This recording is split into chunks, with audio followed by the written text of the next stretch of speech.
Alright, welcome back everyone. I apologize for the break, but sorry, had to take care of a couple things.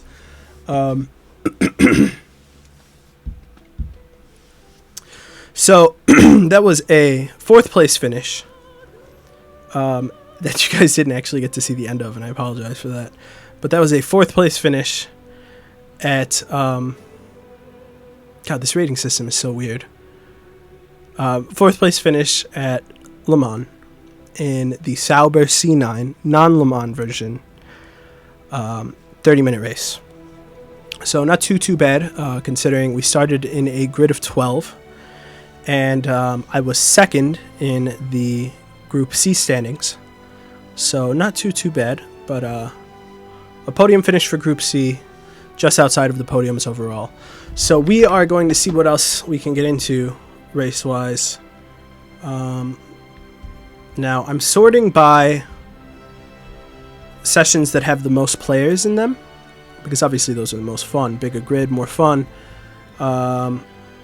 Great Formula Renault 3.5 at Mount Panorama, which kind of sounds like a nightmare, to be honest. But it's locked. It's a locked private session, so can't do that. Touring cars at Hockenheim. It's in qualifying, and there is 16 minutes left.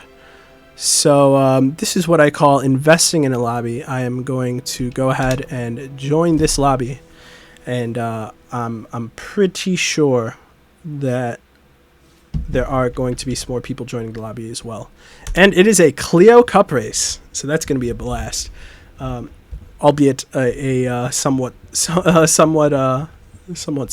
blast, but not very slow. They are touring cars regardless.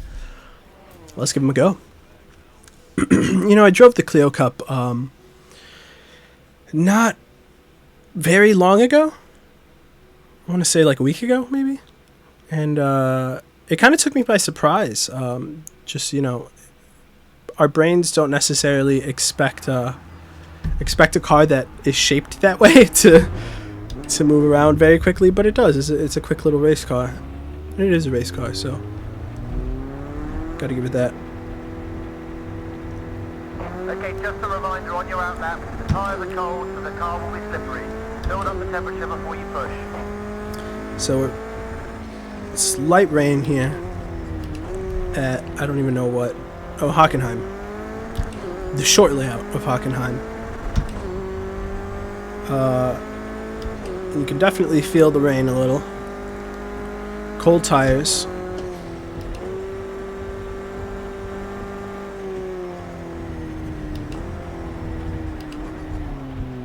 Ooh, and more than one of us confused by that route, attempting to take the outside as we enter into one of the only sections of this track that is utilized in just about every track layout, including the historic layout. Let's get a good result here in qualifying and set us up well for the race. And I don't know what it's called, so it's that's that corner, those corners, that last sector there. Let's call it the last sector.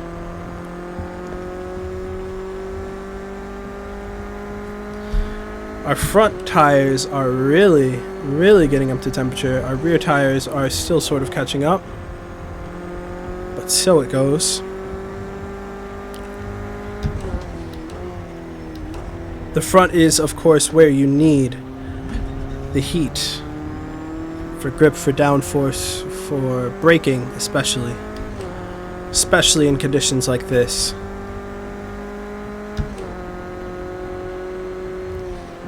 Now, I will say that this is not necessarily a very bad track to drive in the wet. Taking the as we run wide onto the alternate layout.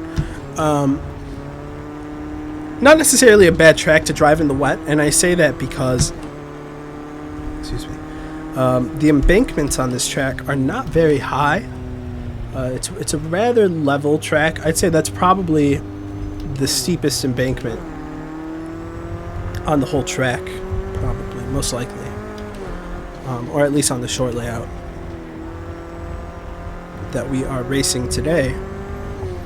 And of course, when you have a steep embankment in the wet, the rain tends to sort of all fall down due to gravity towards the inside of the track, right where the apexes are, and sort of pool up, which means you sort of have to take outside lines for just about every corner if you would like to remain not spun, if you'd like to hold on to your traction. So we're on lap 2 now, and lap 1 we ran a 121.2. Really gonna brake going into this one so that we don't run wide.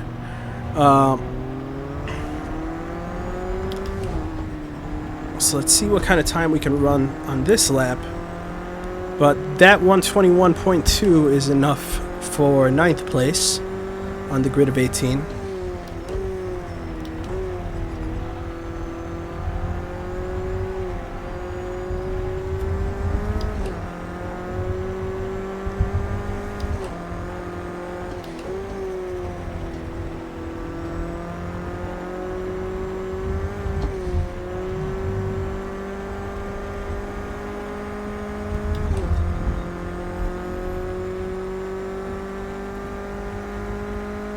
And that's a slightly slower lap by about half a second.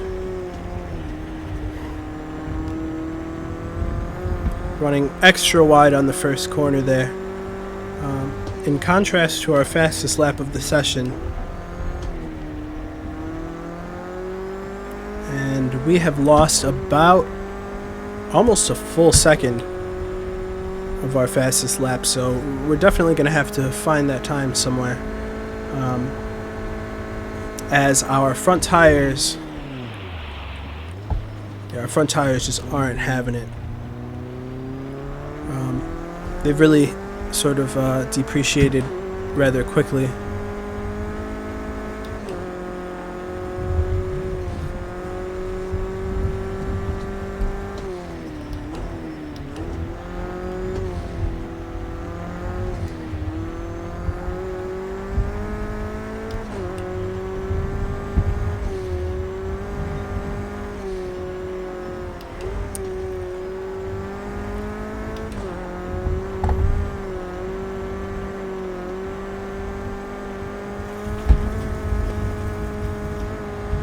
Running off the track quite wide there.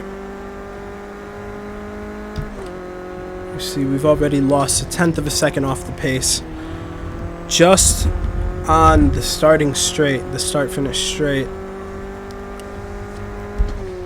just from not having the speed.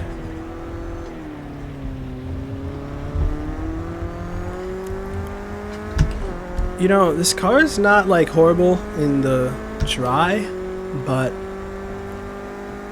it's definitely not the most fun to drive in the wet. I'd very much rather have the BMW 328i touring car, also in project cars, TC1 class, or touring class, TC class. So we're gonna, I think we're gonna get out of this lobby here. As fun as a wet session usually is, I'm just not having fun in that car. But I've always been averse to cars like that. I suppose the little hatches, the front engine, front wheel drive. Although I'm not sure I can say it's front wheel drive in the race car variant, but I'm also not sure that I can confidently say, having driven it, that it's not. It kind of feels like it would be. So, and we missed a session at Spa, Group 4. Let's see if it'll let us in last second. I doubt it though. Man, that would be super fun though. Oh, M1 Pro car at that. And it's not going to let us in. That's a real shame. M1 Pro car is a lot of fun. And we were doing laps in a Clio Cup around Hockenheimring. Short. Not even full Hockenheimring. Oh well. You win some, you lose some, as they do say. Definitely glad I cut my losses and decided to get out of the Hockenheim session though, because there's only 1 minute left on that clock, and I would have just felt a little bit worse about bailing on that session if I had done so. after the start of the race. Let's see if we can find something fun. GTE Formula A at the Nürburgring Grand Prix circuit, but it's a D minimum grade of driver rating, so can't really participate there. We've got GTE at Spa, but it's got 4 laps left in the race. Really limited as far as what our options are here.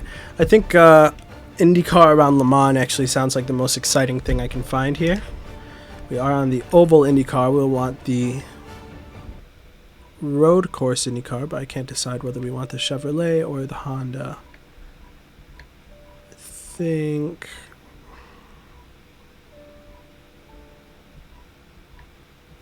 we're gonna go with the Chevrolet in true Penske fashion.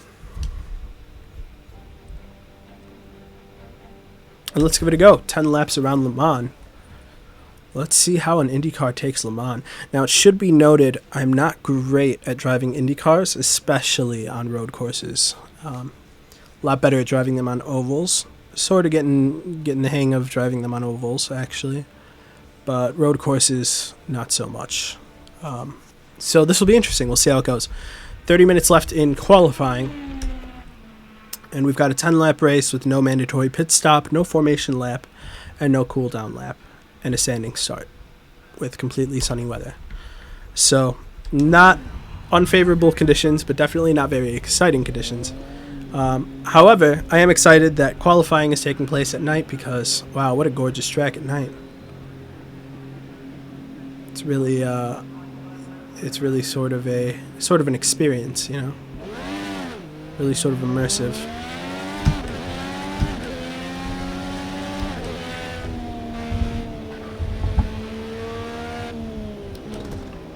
Okay. I'm not sure what that guy's doing, but gonna have to steer clear of Liano 2.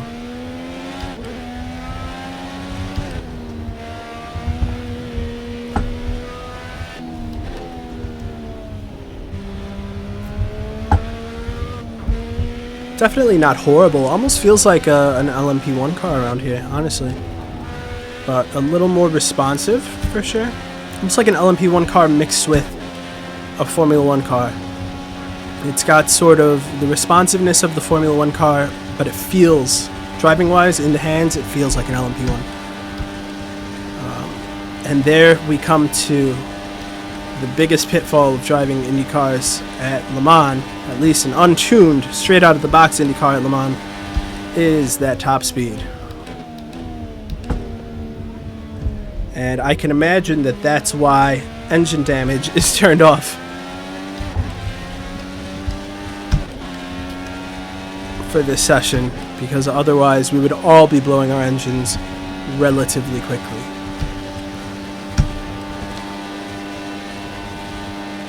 So coming up to the second of the 2 chicanes here on the back straight.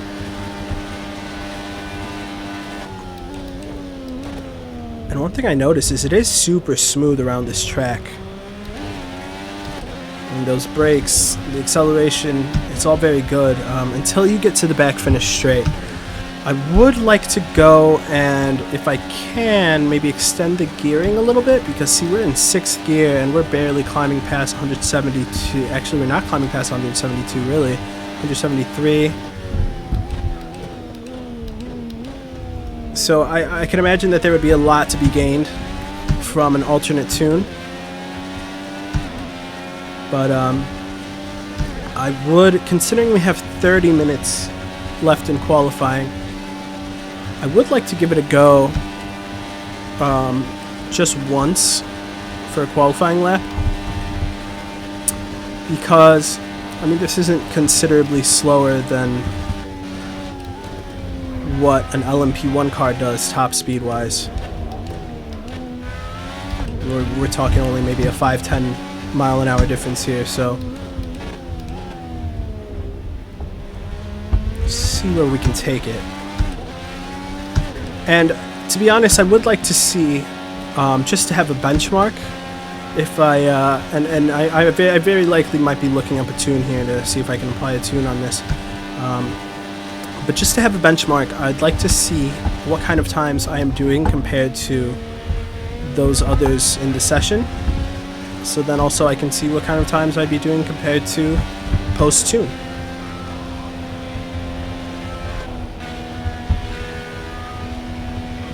This is a really fun track to drive in an Indy car, I'll tell you that. I mean, it's just high-speed corner after high-speed corner. Lots of fun. If we get onto pole position.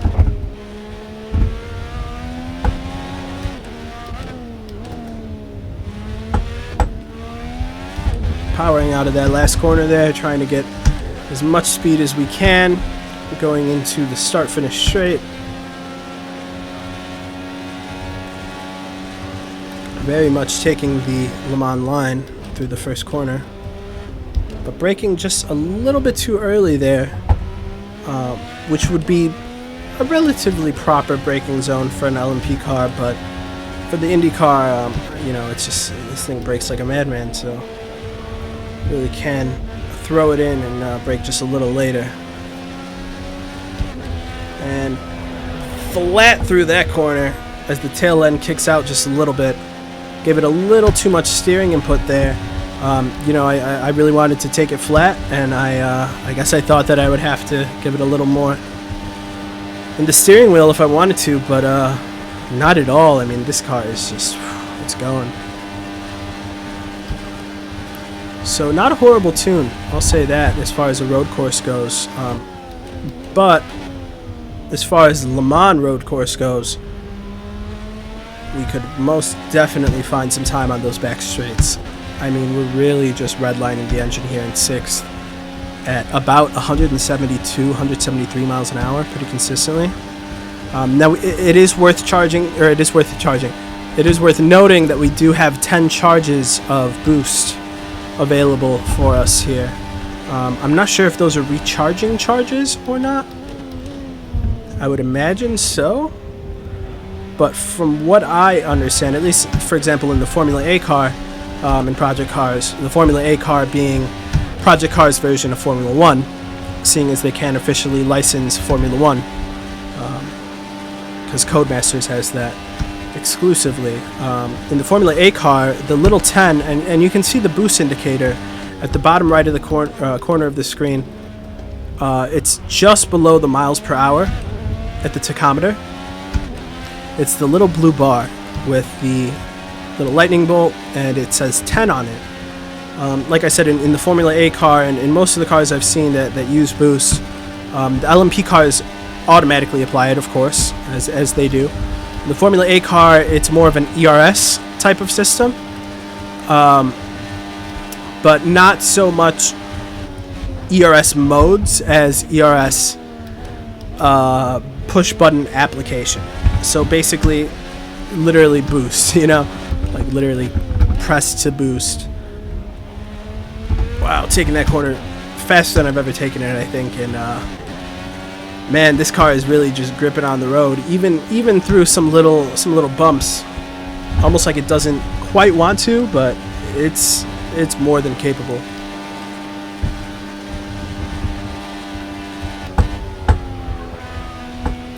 Just clipping the curb on the inside there. Hitting all of our apexes.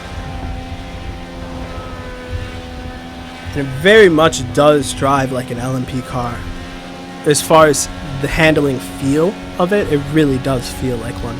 Just sort of faster and more downforce, more braking, you know. Like I said, an LMP mixed with an F1. And LMPs have a ridiculous amount of braking, but, you know, just not quite anything that compares to open-wheel racing.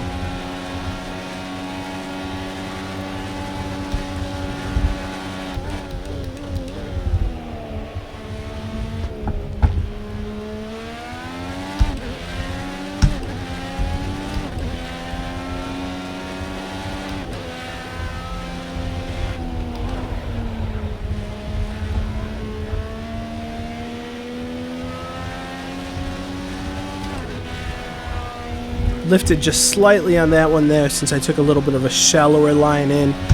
You know, I was going to run out a little bit wider on the exit, and I did not want to have to four-wheel drift through that one again. As cool as it was the first time, I do try to avoid that sort of thing if I can.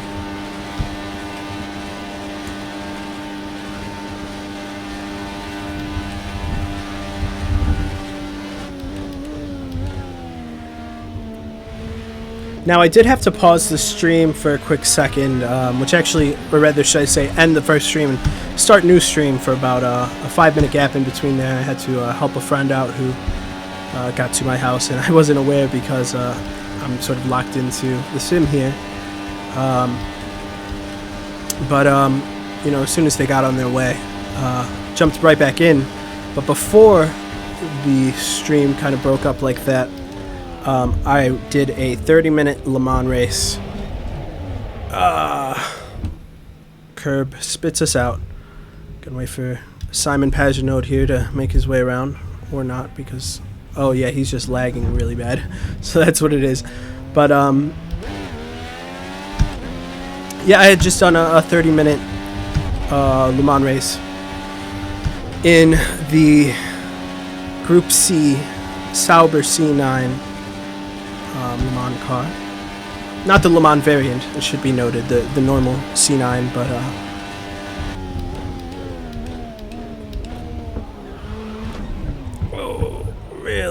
really taking it through there. So I think what that is my front tire is really kind of feeling it. So I'm going to bring it back into the pits for this lap.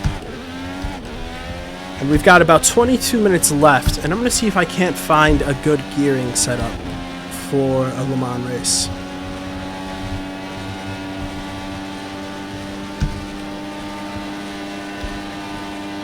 I can imagine that not having to redline it at 173 miles an hour probably would actually do some good things for my tires as well.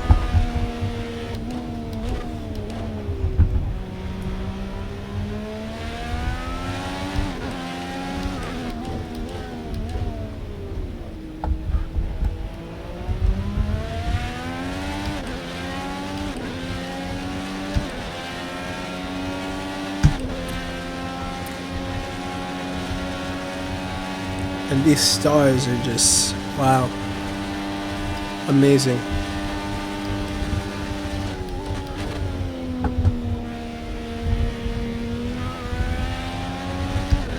And you know, that's one of the main reasons why I really do love project cars, is because it's so polished. It's so immersive. It really throws you into whatever environment you're racing in. And I mean, whether it's rain, whether it's, you know, a starry French sky, snow.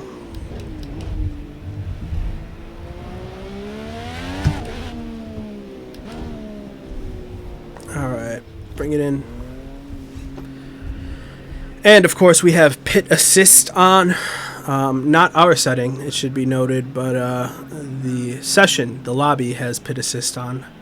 If it were up to me, it wouldn't be, but oh well. So we're going to just bring it right back into the box, and I'm going to look up actually, you know, I'm going to do it by the race engineer and see if we can make this happen. Going to gearing, I can't hit my top speed. Are you hitting or getting very near the rev limiter in highest gear? Yes. Okay. Now, because it was quite considerable, I'm doing it twice. I'm going to save that to a new setup slot. Let's call it Le Mans Indy Gears. No gears. Le Mans Indy. And we can overwrite that later if we do find something that works better. But I'm going to see what that's going to do just for our gearing. Let's see how effective the race engineer is at doing his job today. All right. Bringing it straight out of the pits.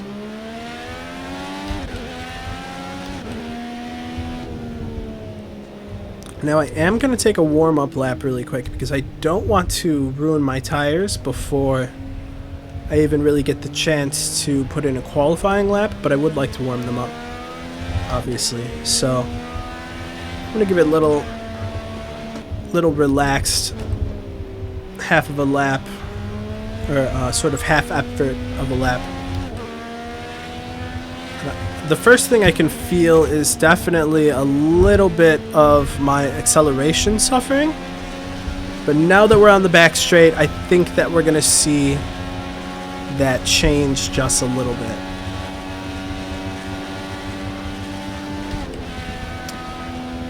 And now on the back straight, I'm thinking that we maybe... Yeah, I'm thinking we probably made too extreme a change, because we're hitting an even slower top speed now, about 160 in only 5th gear.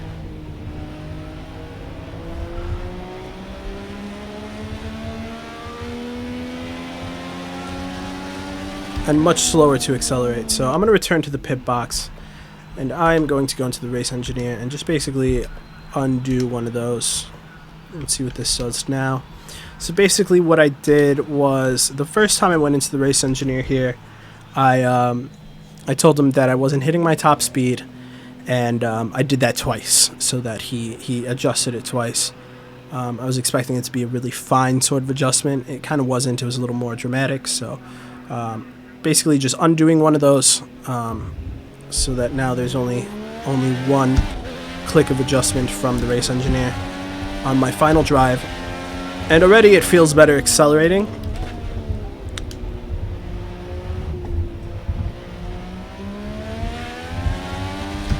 Not quite as quick as the first setup, the stock IndyCar road setup. Just missing those plastic bollards there. Made sure to run a little bit wider so that I could miss them. Wasn't going to make it completely onto the tarmac. So it's my OCD, I guess you could say. Or just being a responsible driver. One of the two. And this is a much better final gear. We're still having a little bit trouble. We're definitely not seeing the top speed that we were. But we're not redlining it either. And I don't know, if you ask me, redlining's kind of annoying, if nothing else. And this is the more realistic setup, considering if this car were actually running this race, well, it wouldn't be running this race because it'd be probably a lot more than 10 laps. Just about everything at Le Mans is more than 10 laps. But if it were running a Le Mans race of any kind, even a 3-hour, that just would not be acceptable gearing, because I mean your engine would blow probably about 2 laps in. So I'd rather be 1 or 2 miles an hour short of my top speed and have a more realistic tune that doesn't irritate me every time I look at it and isn't redlining, then I suppose what would be the opposite option.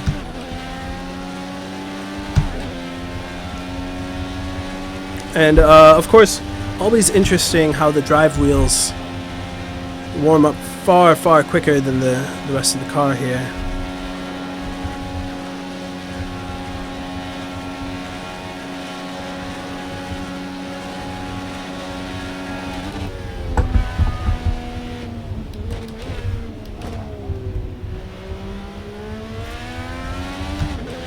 Decent line through there.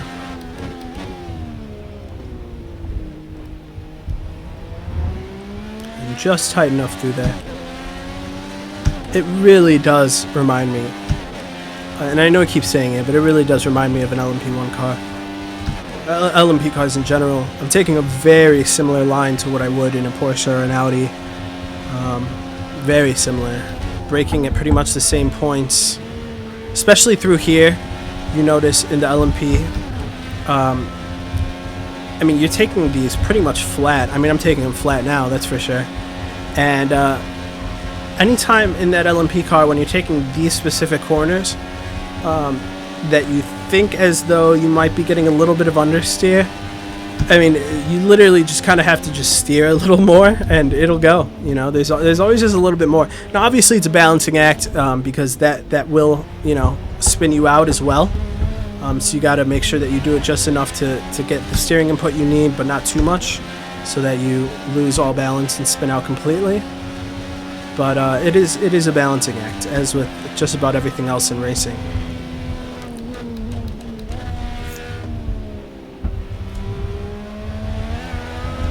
Oof, rear end gets loose and we overcook it just a little bit, trying to catch it with the counter steer. Our fastest lap has been a 3:39.046, and I think what that means, considering our potential is sitting at 3:20 right now, which I'm not sure I completely believe that, but I think what that means is that I've been performing different sectors well on each of the laps. So what I need to do now is just put together a lap where I perform all of the sectors well. And to do that, I think what I'm going to do is on this first chicane here, I'm going to turn it into my own little personal pit stop.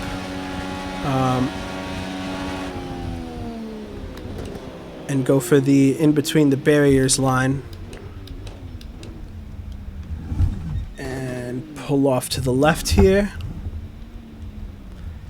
and I am going to go into my settings. Oh, I guess you can't do that here, so you got to do it here in the pit box. That's okay, we'll take an extra lap if we need to. But going into my settings, going into controls, and I am going to edit my assignments because almost all of my buttons are not configured as they should be. So let's see, let's use the mouse. I would like to actually, let me see if there's a flash headlights. Okay, there's no flashers, so let's do pit speed limiter so that we have it. It's gonna be at the left here.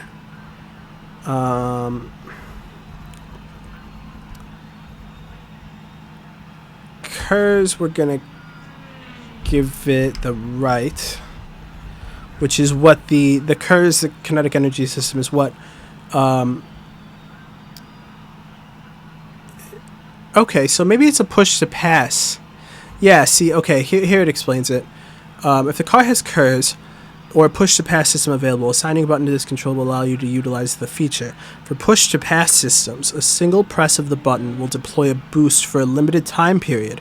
Be sure to keep an eye out on the HUD as to how many push-to-pass shots you have, as they are limited during a race. So that means I have 10 push-to-pass spots for the whole race. So I'm fine with that. Just have to keep an eye on that. That's what I want to make sure I had assigned, though. My headlights, I think I'm going to put here at the currently assigned to handbrake. Yeah, I don't really use my handbrake. Not really drifting, so that's okay. Let's see. Braking, steering, camera. Just want to make sure I have everything that I need. Okay, cycle the LCD. Now, this would be of more importance to me, but right now it is not, because I actually can't really see the LCD. I guess in the Indy car I kind of can, but in most of the cars I can't even see the LCD because my field of view on a 32-inch television, which is what I'm running right now, at 720p, is not necessarily great. So definitely can't really see the LCD, but that's no big deal. We've got enough information from the HUD to know what's going on, generally at least.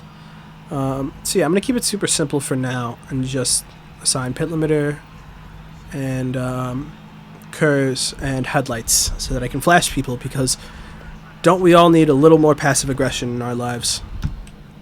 And on that note, we're going to bring it out the pits.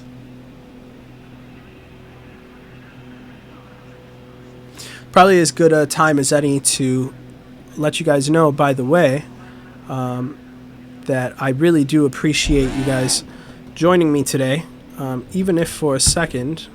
Okay, what's going on here? Oh, pit limiter. Forgot about it. Nice.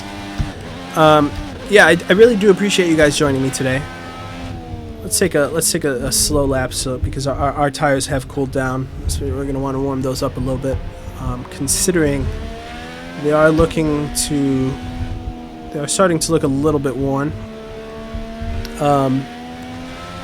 But yeah, I'd just like to say I really appreciate you guys joining in on the stream, even if it's only one or two of you. You know, to be honest, streaming is a new development for me. I tried streaming just video gaming in general a little while back, and it was fun. I enjoyed it, but there really wasn't much longevity in it. Whereas with sim racing, I mean, this is something I'm going to be doing anyway. So I figure, you know, if I'm doing races, if I'm doing laps, whatever it is, might as well stream it and bring you guys here with me. So I really do appreciate you guys keeping me company during these races. It makes it a lot more fun, knowing that, first of all, just talking to you guys and you know, getting to share my story, my views and outlooks on things is it's a nice little outlet to have. And on top of that, knowing that you guys are hopefully enjoying it as well. You know, obviously that's my goal. I want to make this fun for you guys, and if I can show you guys some good racing while we're at it, then that's all the better. I suppose that's always the goal anyway. But so in that spirit, I'd like to say, if you are new, be sure to like, follow, and subscribe. Just kidding. But no, really, follow, subscribe, YouTube, Twitch, Instagram, Facebook, all at the same username, Marco Going Fast, Marco with a K. So yeah, I appreciate you guys for being here, and be sure to stick around, because I mean, I've been streaming for a total of, I think, 3 days now, and I've probably streamed for a grand total of about, like, well, it's got to be coming up on 10 hours now, almost. So I'm really putting the time in here, and I love every second of it.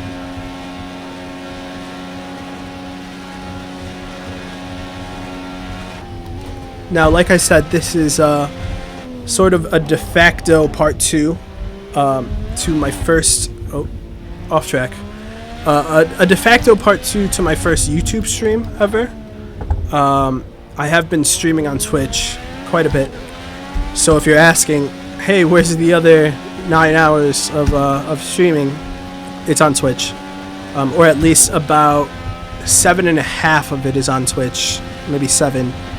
My very first stream, I didn't have the option enabled to save the stream to Twitch after, you know, the stream had ended. So that one is not present. So I do apologize for that. But all of my other streams thus far are on Twitch currently. And that is something that will only be lasting for 2 weeks. So for these 2 weeks, I can assuredly say that everything I've ever streamed is currently on my Twitch channel, other than this. So maybe not, but you get my point. Now, I do intend to be streaming live onto Facebook Live, Twitch, and YouTube all at once, if at all possible. I have a couple of adjustments that I need to make to my streaming setup in order to make that happen. But until then, I'm thinking hopefully about a week a week from now, I'll be able to have that all set up to be able to switch, to be able to stream through to all 3 of those simultaneously, and then maybe even expand out from there and add a couple more as time goes on, because I really, you know, I'd like to get out to as many people as possible and really grow the community. You know, I really do have a love for racing that stretches back even to my childhood.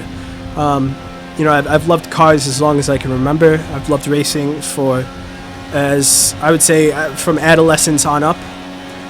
So you know, this is something that I really enjoy, something that's near and dear to my heart, even beyond, you know, the seat of the sim, even beyond the G29 in front of me, and it's something that I think that I'm going to be doing for some time going forward. I do have something of a little, I guess we'd call it my dream job would be to race cars competitively, around circuits, or even around ovals. Honestly, I've been oval racing has been growing on me lately. I will say that it's just a lot of heart in it, a lot of fun, and so even oval racing, I think I would go for these days. But that is definitely my dream job. I work in media. Otherwise, I'm an artist. I'm a music producer, music video producer. I've done a lot in media, managed talent, branding, advertising, pretty much you name it. I'm the visualization guy. I'm the guy who makes it live, who brands, whether it's an artist or a model or a company or a product. I'll brand it, package it, and figure out the logistics from the ground up. And that's generally what I do in my life. And a lot of people would say that that's a dream job, you know. So I'm lucky to get to do that, you know, even to whatever limited capacity I do. But if you ask me, my real dream job is and has always been, the answer to that question has always been driving race cars. Because it's just, to me, you know, there's just nothing quite like it. I was watching a YouTube video the other day of I actually forgot his name. He's a GT3 driver who was racing at. I actually also forgot where he was racing. I'll have to look this video up again. He was racing at Mugello, and he said something that really kind of resonated with me, because to me, driving has always been my escape. It's always been my meditation, if you will, and it really does put you into like a flow state, like a meditative state, you know. There is something it just does to your mind that I feel like it's very therapeutic, at least if you like to do it. For some of us, it's very therapeutic. And there was something that he said and mind you, this was a real GT3 race. He was driving a real GT3 488 around Mugello for an endurance race, I believe. And he said that, you know, when you're in the car, you obviously have the roar of the engine, you know, right behind you. In his case, right behind him.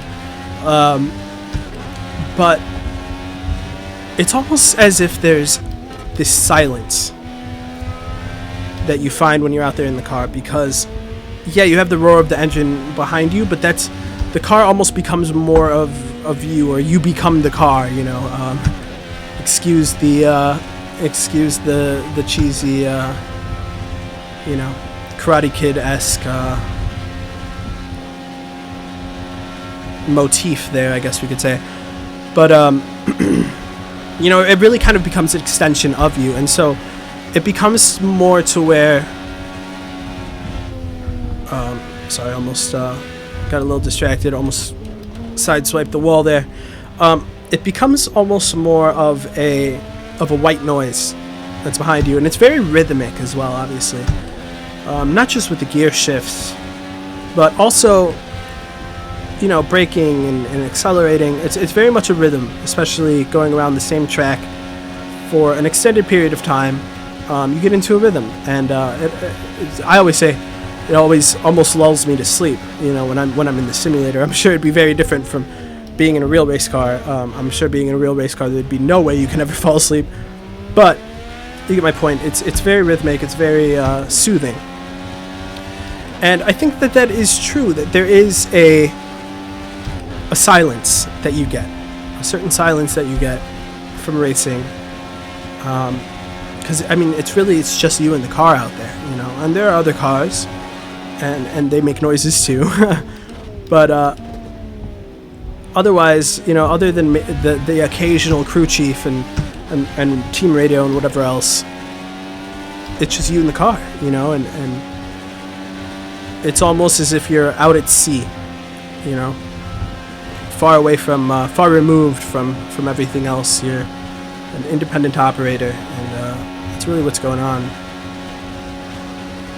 So to me, racing has always been super, super therapeutic, soothing, just a relaxing mindfulness kind of experience.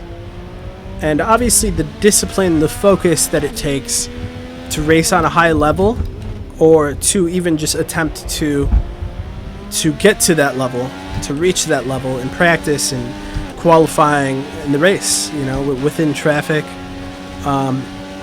That also sort of puts you into a flow state where, you know, it's less about conscious thoughts and more about your brain processing information in a more subconscious way that then bypasses the whole process of, you know, literally thinking, what do I do now? Because by the time you think about it, oh, and there's our last lap bend. By the time you think about it, you know, your legs and arms could be doing it. And so they say that the best drivers, the best, you know, athletes, professionals in any field, when they do their best, when they have when they pitch no hitters, or they you know, absolutely nail cello concerto, or whatever it is, you're in a flow state. And I can relate to that as an artist. You know, you definitely do get into a flow state sometimes as a music producer, you know, where, you know, you're just kind of, you're doing what's in your brain. You're not thinking about doing it, you're just doing it. And I think that there's definitely a value to that. There's definitely, there's got to be a positive effect that it has on your psyche, on your body, that, you know, really, I guess, sort of relates you.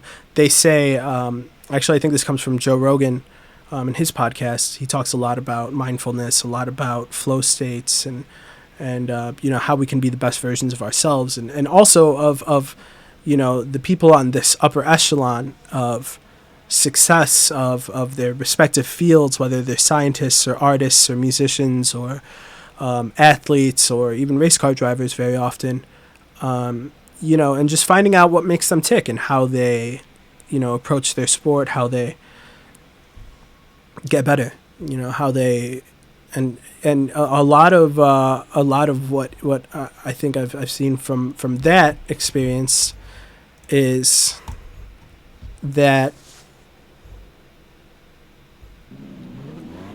a lot of times they're in a flow state, you know, and that's kind of essential to, you know, a good finish or a good performance.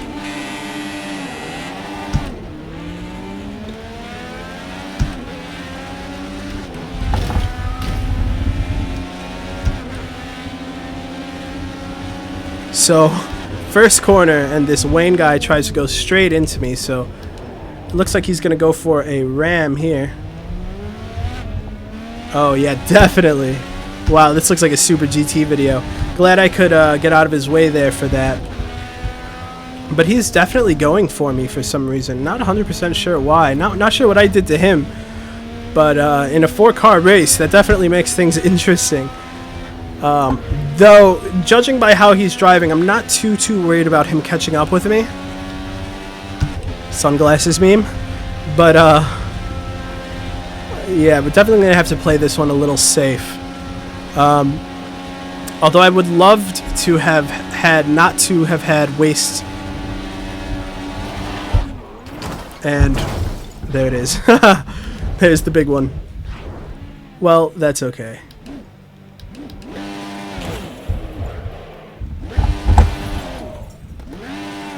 Are there 2 of them?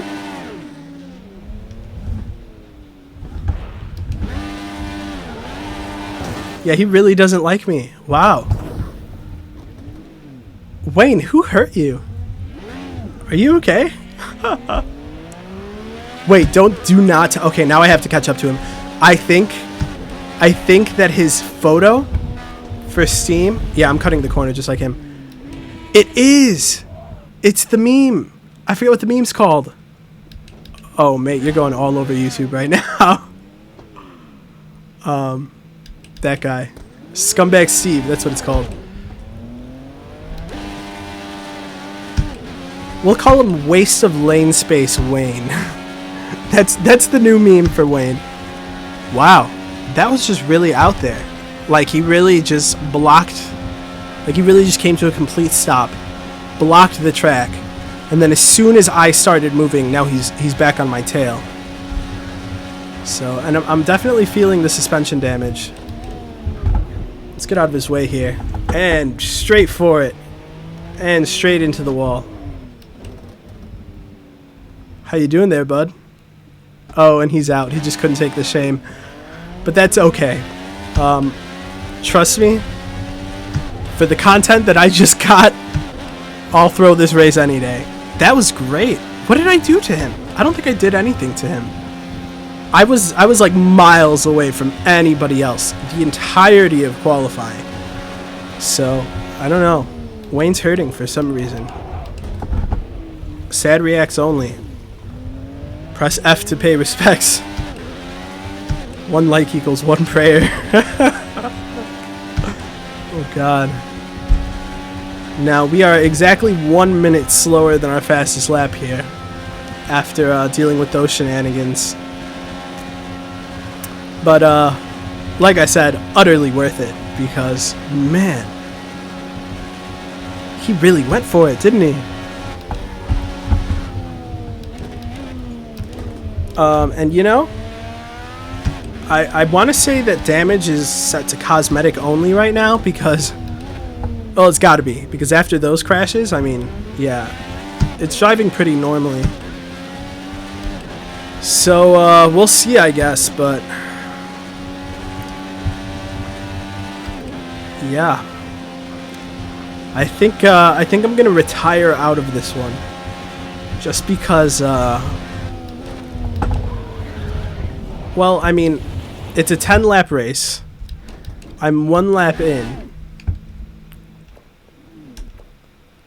And the guy in front of me is a minute ahead of me. So, you be the judge. But I think that, yeah, I think that's going to be the end of it for us. And unfortunately, that leaves Mr. Lurchagos, or Mrs. Lurchagos, Miss Lurchagos. Not 100% sure how you pronounce that, but unfortunately, I think that leaves them into a solo practice session, basically. But a guaranteed podium. So, are we doing him a favor? Maybe. Anyway, with that, I really just don't think it's going to get any better than that, honestly. I mean, there you have it. That is a masterclass in human psychology and human behavior, if there ever was one. I think we've learned a very valuable lesson today, and that's that cheaters don't win. Yeah, you know, now that I think about it, that dude got a huge head start. Like, he really jumped the gun, and I don't even think he got a penalty for it. And so then when I went to overtake him, he just straight turned into me. And I did go to overtake him on the outside, I will say that, but if anything, I wasn't about to hit him. You know, it was more there was somebody on the inside already overtaking him, and I didn't want to have to entangle with them. But wow, I mean, he really just went straight. Like, he really had it out for me since the absolute beginning of that race. So I can't possibly imagine what I did to this man to hurt him so deeply. But that's okay. Sometimes there are just unknowns. And I think that Mr. Scumbag Steve, let's just call him, was very much an unknown in that scenario. So, on that note, on that bombshell, as it were, I'm going to say goodbye to you guys for the current moment. There is a good chance that I'll be streaming again later this evening. I tend to stream more earlier in the morning, around noonish, early afternoon if I can. because I feel those are the times when I'm most alert, most in it mentally, and as I start to get tired throughout the rest of the day, you know, my lap times suffer, etc., etc. But who knows? You know, I might jump back in. I'm often feel the urge to race just about 24/7, whether I'm doing well or not. So yeah, definitely an uneventful session finish-wise, though. So I apologize for that, you guys. But entertainment-wise, pure gold. So, like I said, on that bombshell, be sure to like, subscribe, follow on Twitch, YouTube, Facebook, and Instagram at Marco Going Fast. Right up here in the top right corner, just in case you need to know how to spell it. There it is. Marco Going Fast. Marco with a K. No, I don't live in the United Kingdom. Not sure why it says that. But, yeah. So there we are. There you have it, folks. I bid you adieu. See you soon. Thanks for joining me.